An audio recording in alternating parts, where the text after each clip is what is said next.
اس زوال علمیہ میں ہونا تو یہ چاہیے تھا کہ ہر تھیسس کے خلاف ایک اینٹی تھیسس پیدا ہوتا.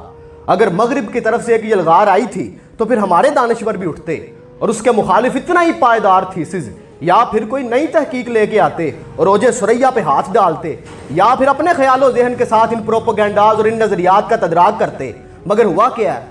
ہوا ہمارے ساتھ یہ کہ یہ مسلمان بچے جب ہارورڈ اور کیمبرج سے پڑھ کے واپس لوٹے ہیں تو ان میں تو اسلام نام کی کوئی شے باقی نہیں رہی. وہ سیکولر تصورات سے امپریس ہو کے واپس آئے ہیں. کس منہ سے تم لوگ اسلام پہ تنقید کرتے ہو کہ اسلام سائنسدان پیدا کیوں نہیں کرتا؟ اور تم مسلمانوں کے بچے تھے, تم آکسفورڈ گئے تھے, تم کیمبرج گئے تھے, تم ہارورڈ گئے تھے, تم نے سائنسدان بن کے واپس آنا تھا, تم نے اس خلا کو پر کرنا تھا, تم نے اللہ کی کتاب کو کھولنا تھا اور ان فینومیناز کو ایکسپلین کرنا تھا جن تک مجھ جیسے نکمے, نکھٹو اور کند ذہن نہیں پہنچ پا رہے تھے. لیکن ہوا یہ کہ گئے تو تم لوگ مسلمان تھے اور واپس پلٹے ہو لا دین ہو کے, سیکولر تصورات لے کے, اور تم ہم پہ یہ گلہ کر رہے ہو. کیا کمزوری ذہن ہے. نہ ان سب میں سے کسی کا نام کسی کتاب میں درج نظر آتا ہے, نہ کوئی ان کی تحقیق نظر آتی ہے, نہ ہی دانشوری کا کوئی تقاضا. بس اسلام کے اوپر ایک دراز کی ہوئی زبان نظر آتی ہے. ایسے کئی لوگ ہیں جو یونیورسٹیوں کی بڑی بڑی سیٹوں پہ بیٹھے ہوئے ہیں, مغربی اٹریکشن کے زیر اثر بے حجابی کا درس دیتے ہیں. وہ یہ جنسی خواہشوں کے غلام, جنسی آزادی کی طلب میں فقط اپنی جبلی تسکین کے لیے قوم کی نوجوان نسل کو عریاں کرنا چاہتے ہیں. یہ لوگ اپنی ذاتی تسکین اور صرف ایزی ایکسیس کے لیے وہ یہ سب کر رہے ہیں. یہ بڑی سخت حقیقت ہے. مغلوب نظریات ڈیزالو ہو جاتے ہیں. کمزور ذہن مضبوط ذہن کے سامنے کبھی کھڑا نہیں ہو سکتا. یہ ایک حقیقت ہے, اس کو مان جائیں. اور جو شراب یورپ نے پیدا کیا اس میں بڑی اٹریکشن ہے, نظر کو خیرہ کرتی ہے چمک تہذیب حاضر کی, یہ سنائی مگر جھوٹے نگوں کی ریزہ کاری ہے.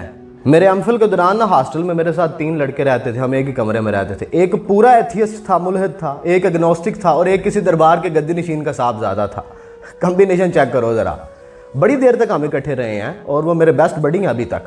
لیکن نظریات کے تصادم آپ نے شاید کبھی دیکھے ہی نہیں ہے. آپ نے تو اپنی نسل کے دماغ ہی بند کیے ہوئے ہیں. سوال ہی نہیں پیدا ہونے دیتے آپ ان کے دماغوں میں. ان لوگوں کے فقط سوالات آپ کی جنریشن کو اپنی طرف انفلوئنس کر لیتے ہیں. آپ کو اندازہ نہیں ہے کہ ان کے سوالوں میں کتنی اٹریکشن اور کتنی طاقت ہے. آپ نے بڑی دیر تک ایک نان آرگینک وے کے ذریعے ان سوالات کو روک کے رکھا ہے. انٹرنیٹ کا زمانہ آپ کیسے روکیں گے؟ موبائل فون ہر کسی کے ہاتھ میں, آپ کیسے روکیں گے؟ پہلے تو آپ کہتے تھے فلاں بندے نو نہیں ملنا, فلاں بندے نو نہیں ملنا, پتر وہ بندے نو بھی نہ ملی, وہ بندے نو بھی نہ ملی. اب کیسے روکیں گے کہ آپ کا بچہ انٹرنیٹ پہ کیا دیکھ رہا ہے؟ آپ کے بچے کے دماغ میں کیسے سلو پوائزننگ کی جا رہی ہے, کیسے سوالات اس کے دماغ میں جنم لے رہے ہیں, کیسے نظریات بنتے اور ٹوٹتے ہیں اس موبائل فون کے ذریعے. اب کیسے اس کو ٹیکل کریں گے؟ اب آپ کیسے ان چیزوں کو مینج کرنے کی کوشش کریں گے؟ اسی طرح نان آرگینک وے سے آپ ان سوالوں کو روکنے کی کوشش کریں گے. آپ نہیں روک سکتے. آپ کو اندازہ بھی نہیں ہے. میں سچ کہوں نا تو آپ تھوڑا سا مستقبل پہ نظر ڈالیں تو آپ کو پتہ چلے گا کہ یہ جو شیعہ سنی وہابی دیوبندی, اور یہ تو کوئی مسئلہ ہی نہیں ہے. یہ رفع دین کرنا ہے کہ نہیں کرنا, ہاتھ یہاں باندھنے ہیں کہ یہاں باندھنے ہیں, یہ کوئی مسئلہ نہیں ہے. یہ حاضر و ناظر نور و بشر, یہ کوئی مسئلہ نہیں ہے. اصل مسئلہ یہ ہے, اصل سوال یہ ہے جس کے ساتھ آپ کی جنریشن نے لڑنا ہے, جن کا پالا پڑنا ہے آپ کی جنریشن کے ساتھ, آپ کے بچوں کے ساتھ. انہوں نے اس سوال کے ساتھ الجھنا ہے کہ خدا ہے کہ محض تصور خدا ہے. یہ بہت بڑا سوال ہے. آپ کا بچہ آپ سے پوچھ لینا, ابا جی, اماں جان, بھائی جان, یہ ہم جس خدا کی عبادت کر رہے ہیں, جس اللہ کا ہم نام لیتے ہیں, یہ ہے کہ محض ایک مفروضہ ہے؟ یہ آپ کے ساری کتابی ریفرنس ردی کی ٹوکری بن جانے ہیں. آپ کو پتہ چل جائے گا یہ کتنا بڑا سوال ہے, اور آپ کسی کتاب کا ریفرنس دے کے اپنے بچے کو کنونس نہیں کر پائیں گے. آپ کو اندازہ نہیں ہے کتنی بڑی جنگ لگنے والی ہے, اور آپ کے بچے کتنی تیزی کے ساتھ انفلوئنس ہو رہے ہیں, کس طرح سے سلو پوائزننگ کی جا رہی ہے. اور خدا نہ خواستہ جب کبھی یہ والا سوال آپ کے گھر میں سے کسی نے پوچھا نا, پھر تم لوگوں کو پتہ چلے گا کہ اللہ کے نیک بندوں کی کیا ویلیو ہے, اللہ کے ولیوں کی کیا ویلیو ہے, صوفیاء کی کیا ویلیو ہے. اس سے پہلے تم لوگوں کو کبھی پتہ نہیں چل سکتا. یہ جو آپ پوچھتے ہیں نا ہر بات میں کہ یہ بات کہاں ہے, یہ بات کہاں ہے, اس سوال کا جواب کسی کتاب کے اندر نہیں ہے کہ خدا ہے کہ محض تصور خدا ہے.